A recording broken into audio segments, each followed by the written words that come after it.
चंदगड तालुक्यात खनिकर्म विभागाची धडक कारवाई, 10 डंपर, 1 जेसीबी आणि खनिजासह लाखो रुपयांचा मुद्देमाल जप्त। जिल्हा खनिकर्म अधिकारी आणि चंदगड तहसील कार्यालय यांची संयुक्त कारवाई। चंदगड तालुक्यातील राजगोळी खुर्द नजीक तिरमाळ गावच्या परिसरातून गौण खनिजाचं उत्खनन केलेले 10 डंपर, 1 जेसीबी असा खनिजासह लाखो रुपयांचा मुद्देमाल जप्त करण्यात आलाय।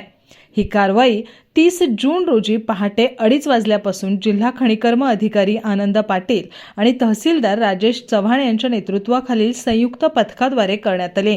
यामुळे खनिज उत्खनन क्षेत्रात एकच खळबळ उडाली आहे। चंदगड तालुक्यातील राजगोळी खुर्द नजीक तिरमाळ गावच्या परिसरात अवैधरित्या उत्खनन सुरू असल्याची माहिती मिळाल्यानंतर घटनास्थळी रात्री अचानक धाड टाकण्यात आली। कारवाईत एकूण 10 डंपरमध्ये भरलेले 49 ब्रास खनिज जप्त करण्यात आलं असून एका ब्रास खनिजाची किंमत 8,650 रुपये असल्याचं सांगण्यात आलं। या कारवाईत 10 डंपर आणि 1 जेसीबी मशीन जप्त करण्यात आलं असून कोणालाही अटक करण्यात आलेली नाही। कारवाईची पोलिसात नोंद झालेली नाही। जप्त केलेले सर्व डंपर मुद्देमालासह चंदगड तहसील कार्यालय आवारात आणण्यात आले असून पुढील कारवाई जिल्हा खनिकर्म विभागाच्या वतीने सुरू आहे।